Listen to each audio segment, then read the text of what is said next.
UPSC जो कि एक कॉन्स्टिट्यूशन बॉडी है और सबसे फेयरनेस कॉन्स्टिट्यूशन बॉडी मानी जाती है, जो इंडिया के सबसे toughest exam UPSC civil service का एग्जाम कंडक्ट करवाती है और अन्य एग्जाम जैसे सीडीएस सीएपीएफ के एग्जाम भी कंडक्ट करवाती है। और हम ये क्यों बात कर रहे हैं, हाल ही में यूपीएससी प्रीलिम्स का रिजल्ट आया 2025 का, जो इस बार काफी अलग सा है, चौंकाने वाला सा, और इस पर यूपीएससी को अपना काम करना चाहिए। आपने देखा कि यूपीएससी 2024 के जो 3 क्वेश्चन थे यूपीएससी ने हटा दिए थे और उन क्वेश्चन के कुछ भी ऐसा कारण नहीं दिया यूपीएससी ने कि वो क्यों हटाए गए। और इससे अलग इस बार यूपीएससी का जो रिजल्ट आया है उसमें कुछ ऐसे नंबर देखने को मिलेंगे आपको जो आप देखकर चौंक जाओगे। और यूपीएससी का एक ये स्कैम की तरह ही नजर आ रहा है। और इससे पहले ओबीसी सर्टिफिकेट को लेकर या ईडब्ल्यूएस सर्टिफिकेट को लेकर यूपीएससी में काफी सारे स्कैम देखने को मिले हैं। जो हमारी एक गुड गवर्नेंस वाली बॉडी है यूपीएससी, वो कहीं ना कहीं अपनी जो कमियां हैं उसको नजरअंदाज कर रही है। तो मैं आपको यहाँ पे दिखा रहा हूँ कुछ रोल नंबर जो यूपीएससी प्रीलिम्स 2025 के अंदर जिनका यूपीएससी प्रीलिम्स क्वालिफाई हुआ है। तो आप देखना ये चौंकाने वाले नंबर है आपको। ये देखो, आप सबसे पहले ये रोल नंबर देखो जो 11, यहाँ पे आपको दिख रहा हो, थोड़ा जूम करता हूँ, ये देखिए 11 20 453। और ये सीक्वेंस में यहाँ पे 53 54 और 55 3 स्टूडेंट को लगातार यूपीएससी प्रीलिम्स क्वालिफाई हुआ है। चलो मान लेते हैं कि इन्होंने मेहनत की है, इनका हो गया लगातार। अब ये नीचे वाला नंबर देखिए आप 0830718, यहाँ पे देखिए 19 और 20, फिर से यहाँ पे 3 कैंडिडेट जो यूपीएससी प्रीलिम्स में लगातार जिन्होंने यूपीएससी प्रीलिम्स को क्वालिफाई किया है। अब ये भी हो गया होगा कि इन्होंने मेहनत की है, मेहनत तो सभी ने की है, बट ऐसे सीक्वेंस में नंबर जो आ रहे हैं वो याद दिलाते हैं हमें नीट 2024 का जो कितना बड़ा स्कैम था उसकी याद दिलाते हैं हमें। कारण ये क्योंकि ऐसे सीक्वेंस में स्टूडेंट ऐसे कैसे क्वालिफाई कर सकते हैं। यहाँ पे ये देखिए, और भी दिखाता हूँ आपको नीचे, ये देखिए 0117730, ये देखिए आगे सीक्वेंस में 31 और 32। ये कैसे हो सकता है? ये यूपीएससी का एक स्कैम ही है, जैसा नीट 2024 के पेपर में स्कैम हुआ था। और ये सबसे बड़ा स्कैम होने वाला है यूपीएससी का आज तक का। अब और भी देखिए, आप यहाँ पे देखिए 1121141516। अब देखा आपने, ये देखिए 1 2 3 4 ऐसे लगातार जो स्टूडेंट है, ऐसे 3 यहाँ पे, 3 स्टूडेंट यहाँ पे, 3 स्टूडेंट यहाँ पे, 3 यहाँ पे, 3 यहाँ पे, लगातार सीक्वेंस रोल नंबर में प्रीलिम्स को क्वालिफाई कर रहे हैं, जो एक अलग सा है नंबर चुकाने वाला। और सच में ये एक स्कैम जैसा ही है। यूपीएससी यहाँ पे कुछ ना कुछ कमियां हैं, वो यूपीएससी को देखना चाहिए। और ये तो आपने देखे कि रोल नंबर कैसे सीक्वेंस में, जैसे 31 32 33 ऐसे कैसे सीक्वेंस में प्रीलिम्स को क्वालिफाई कर रहे हैं। बट इस बार जिनका 90+ स्कोर बन रहा है जीएस पेपर के अंदर और सी सेट पेपर जिनका क्वालिफाई है, जिन्होंने डिफरेंट कोचिंग की आंसर की से अपने अंक चेक किए, वो ये स्टूडेंट करें कि हमारा सिलेक्शन नहीं हुआ यूपीएससी प्रीलिम्स के अंदर। तो वो भी एक चुकाने वाली बात है। क्या यूपीएससी की कट ऑफ इस बार हाई जाने वाली है? हमने एक एक्सपेक्टेड कट ऑफ देखी थी कि 80 से 85 के बीच में रहने वाली है। तो क्या इतनी पेपर ऐसा हार्ड था इस बार? हमने देखा, लेकिन क्या पता यूपीएससी कौन सा क्वेश्चन कब डिलीट कर दे, कब हटा दे, हमें कुछ भी नहीं पता है। और साथ ही यूपीएससी का जैसे ही रिजल्ट आता है एक पीडीएफ देता है और आप उसमें रोल नंबर चेक करते हो कि आपका क्वालिफाई हुआ है कि नहीं। लेकिन आपको ये नहीं पता चलता कि आपके जीएस में और सी सेट पेपर में कितने अंक बन रहे हैं। अगर क्वालिफाई नहीं हो रहा है तो उसमें क्या कमियां रह गई वो आपको नहीं पता चलेगा, क्योंकि वो पूरे जो अंक आएगी एक मार्कशीट वो 2026 के अंदर आएगी, 2025 की, जब पूरा एग्जाम का प्रोसेस कंप्लीट हो जाएगा। तो ये यूपीएससी की सबसे बड़ी कमी है आज तक की। मुझे ये लगता है कि क्योंकि अगर स्टूडेंट को अगर उसका सिलेक्शन नहीं हो रहा है तो उसको अगर कमियां ही नहीं पता चलेगी तो फिर उसमें क्या चेंज लेकर आएगा। ये देखो 2024 का रिजल्ट आया 2025 के अंदर, तो उससे 6 दिन पहले यूपीएससी ने अपनी कट ऑफ और अपनी जो मार्कशीट है स्टूडेंट की वो अपलोड की थी यूपीएससी की वेबसाइट पर। लेकिन 6 दिन के अंदर स्टूडेंट क्या उन कमियों को देख सकता है जो उसने की थी यूपीएससी के पिछले अटेम्प्ट में?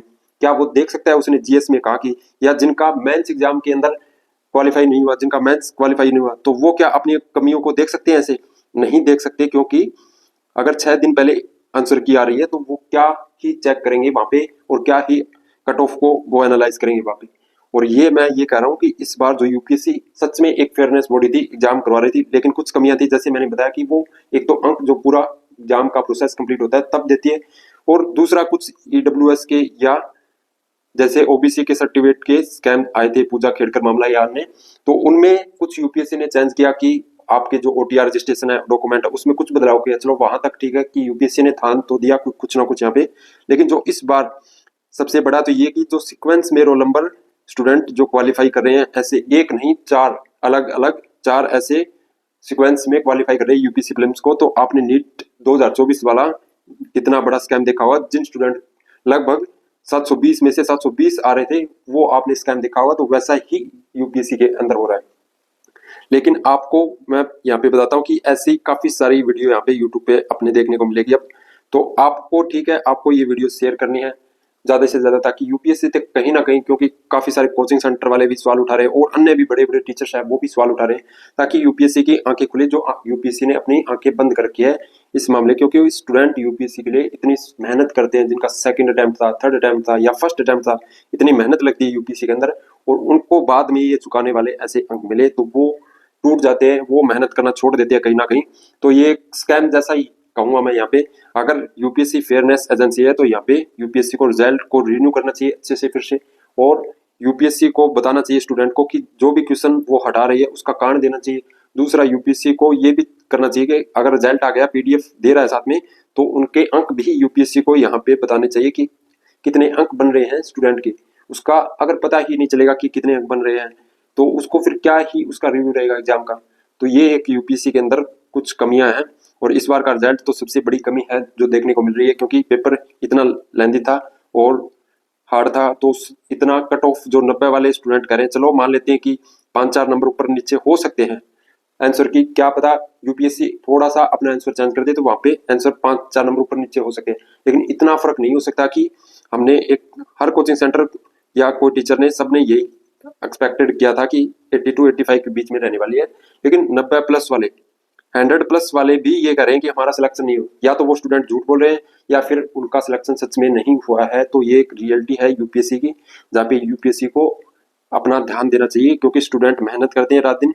तो ऐसा अगर चलता रहा तो ऐसे स्कैम और बढ़ेंगे, और हमारे भारत में जैसे गुड गवर्नेंस वाली बात होती है तो यूपीएससी और इलेक्शन कमीशन जैसी बॉडियों को पहले बहुत काउंट किया जाता है। तो यूपीएससी भी एक कॉन्स्टिट्यूशन बॉडी है, तो यूपीएससी को यहाँ पे अपना देखना चाहिए कि ये सच में क्या ऐसे कैंडिडेट क्वालिफाई हो रहे हैं या यहाँ पे कुछ स्कैम हो रहा है। क्योंकि एक आ सकता है, ऐसे एक सीक्वेंस में आ सकता है, लेकिन ऐसे थोड़ी कि एक यहाँ पे आ गया, यहाँ पे भी आ गया, और ये देखिए 303132 और 141516 ऐसे कैसे सीक्वेंस में आ सकता है, यही सोचने वाली बात है सबसे बड़ी बात। और साथ ही लगभग आप पूरे जो पीडीएफ है उसको आप चेक करना, जिसमें 50,000 स्टूडेंट के बीच में किसी का भी सिलेक्शन नहीं हुआ है। इतना गैप कैसे आ गया यूपीएससी के अंदर? क्या 50,000 स्टूडेंट में ऐसे कोई सीरियस यूपीएससी एस्पिरेंट नहीं थे जिन्होंने मेहनत से जिनका यूपीएससी प्रीलिम्स क्वालिफाई हो रहा था? क्या ऐसे 50,000 के बीच में है ही नहीं? और यहाँ पे ये देखो कि ऐसे लगातार ही इनका क्वालिफाई हो रहा है प्रीलिम्स। ये क्या है, 50,000 के बीच में तो किसी का नहीं हो रहा है, लेकिन यहाँ पे लगातार सीक्वेंस में हो जा रहा है। तो ये सबसे बड़ी एक यूपीएससी की स्कैम है, और यूपीएससी को यहाँ पे चेक करना चाहिए। स्टूडेंट को सालों की मेहनत लगती है, तो उनके साथ ऐसा विश्वासघात नहीं करना चाहिए यूपीएससी को। और एनटीए की तरह अगर ऐसा कर रहा है जैसा नीट का एग्जाम था, तो भी यूपीएससी को यहाँ पे करना चाहिए। अदरवाइज यूपीएससी फिर एक फेयरनेस बॉडी नहीं रहेगी, और जैसे बच्चे एनटीए के लिए बाहर निकले थे वैसे ही फिर वो अपना समय बर्बाद करेंगे, लेकिन लास्ट में यूपीएससी को बदलाव करना पड़ेगा यहाँ पे। तो उससे पहले ही यूपीएससी खुद ही यहाँ पे अपना जो भी कमियां है उसको चेक करे, जो भी गलतियां हो रही है यूपीएससी से वो चेक करे। और आपके लिए एक एडवाइस है कि अब ये काफी ज्यादा ट्रेंड में भी चलने वाली है यूपीएससी को लेकर, जो भी यूपीएससी का रिजल्ट था, क्योंकि वैसे भी ट्रेंड चलता है ओबीसी सर्टिफिकेट को लेकर या ईडब्ल्यूएस को लेकर पूजा खेड़कर मामले के बाद। तो आप प्लीज थोड़ा जरूर शेयर करिए यहाँ पे, लेकिन इतना यहाँ पे मत घुस जाना कि आप अपनी पढ़ाई को साइड में छोड़ दो। साथ साथ में अपनी पढ़ाई भी जारी रखनी है, क्योंकि सबसे जरूरी तो वो है। क्योंकि कहने को तो यहाँ पे 14,161 कैंडिडेट ने क्वालिफाई किया है, तो आपका भी तो आप भी मेहनत कर रहे हो, तो आपको भी इस नंबर के बीच में आना है, इस बार नहीं तो नेक्स्ट टाइम। लेकिन अपनी पढ़ाई को नहीं छोड़ना है, जरूर वीडियो को शेयर करना, तो ताकि ज्यादा से ज्यादा पहुंचे। और कहीं ना कहीं मैं ये नहीं कहता हूँ कि हमारी एक वीडियो से यहाँ पे यूपीएससी बदलाव करेगा, लेकिन काफी सारे टीचर कोचिंग सेंटर वाले काफी यहाँ पे कोशिश कर रहे हैं, और बच्चे भी काफी ज्यादा कोशिश कर रहे हैं, स्टूडेंट भी आगे बढ़कर, ताकि कुछ ना कुछ गलतियां हुई है उन्हें चेंज कर सके। थैंक यू, मिलते हैं नेक्स्ट वीडियो में।